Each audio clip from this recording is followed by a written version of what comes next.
बिस्मिल्लाहिर्रहमानिर्रहीम अस्सलाम वालेकुम मुअज़्ज़िज़ नाज़रीन, मैं हूँ आपका होस्ट खालिद बिलाल सन फेसबुक ते यूट्यूब चैनल जदीद सोलर सिस्टम।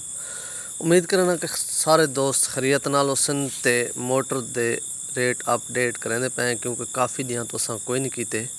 कुछ रद्दो बदल रेटां दे विच भी आए। तो काफ़ी दोस्त ये भी इन्फॉर्मेशन पुछदे न कि मोटर केजी घिनी चाहिए ते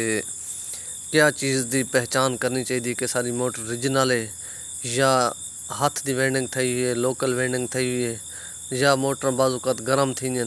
या मोटर केड़ी कंपनी की घिनी चाहिए है। ज़्यादातर लोग इन चीज़ का सवाल करें,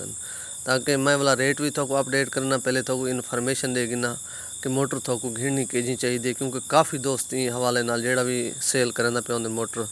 घिंदा पे होंदे विचेंदा पे होंदे, तो वो इन हवाले नाल पुछते कि मोटर की कोई इन्फॉर्मेशन मिल वजे कि मोटर भी साकू अच्छी मिल वजे कि ताकि चलने वाली मोटर हो। तो जितने भी दोस्त सारे को सवाल इन चीज़ का करें तो यह है कि मोटर जी घिनी चाहिए है, तो सब तो पहले अगर मोटर को सब तो पहले बेहतर है अगर वो मोटर को सब खोल गिनो,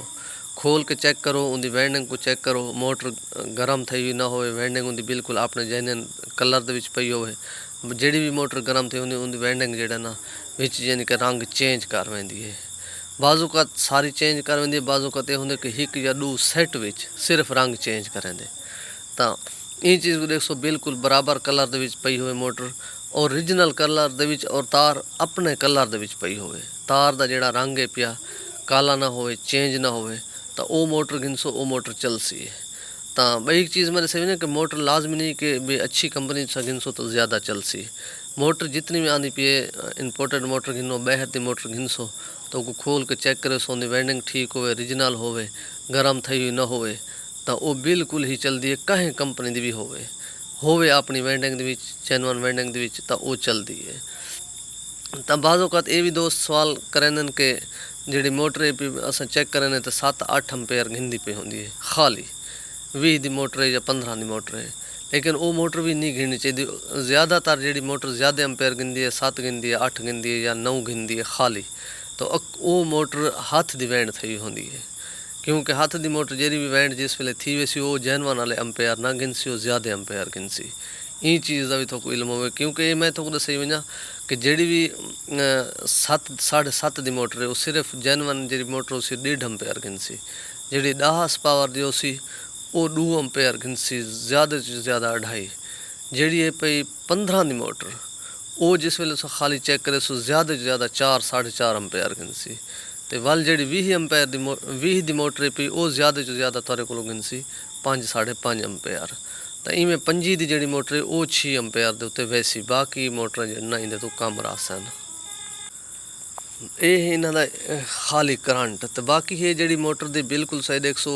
हथ की जी पिया वैंड थी होंगी वो ज़्यादा करंट गिनती है। ज़्यादातर बाज़ात ये भी होंगे कि हथ की जी वैंड थी घट भी करंट गिनती है। बेहतरीन सही पता जोड़ा लगता खोल के लगते, खुले सो चेक करे सो वैंडिंग बिल्कुल अच्छी हालत पई हो ले सो चले सो।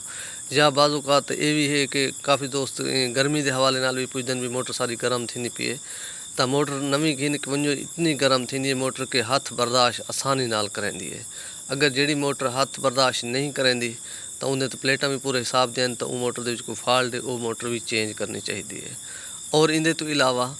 यही है कि जी मोटर तुसा को चले सो रखे सो वो कुछ अरसा चलसी, उन्हें तो बाद वो मोटर सारी सड़ वैसी।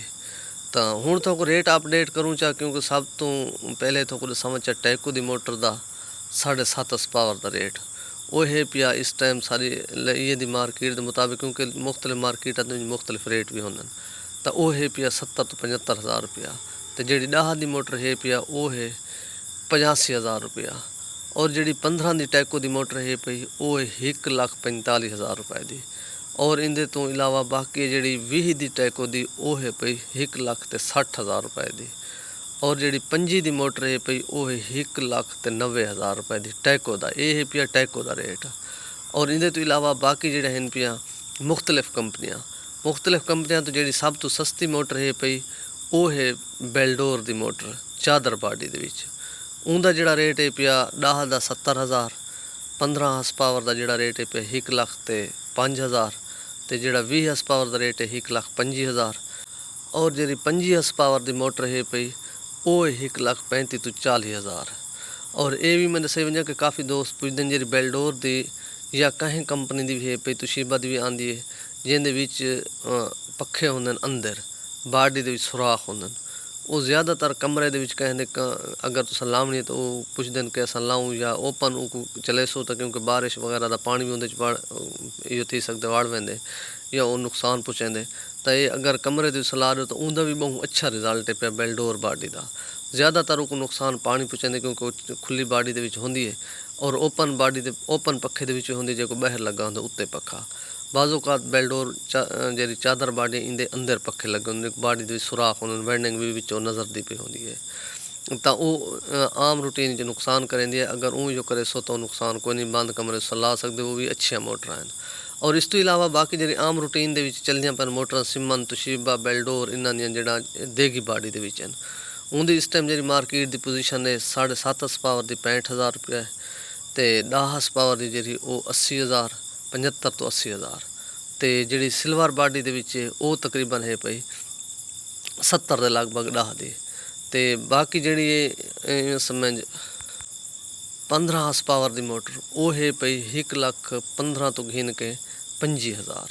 देग बाडी के सिल्वर बाडी है जी वो 1,10,000 तो 15 तक मिल वेंदी है। और इनके तो इलावा बाकी 20 हस पावर है जी वो सिल्वर बाडी 1,30,000 तो 35,000 तो देग बाडी है जी 1,35,000 तो 45,000। बाकी है 25 की मोटर 25 की भी इवें है कि वो भी 60 तो 65 के दौरान मिल वेंदी है आम बाडी के। इन बाकी अपना ख्याल करे सो दे सो इजाज़त। अल्लाह हाफिज़।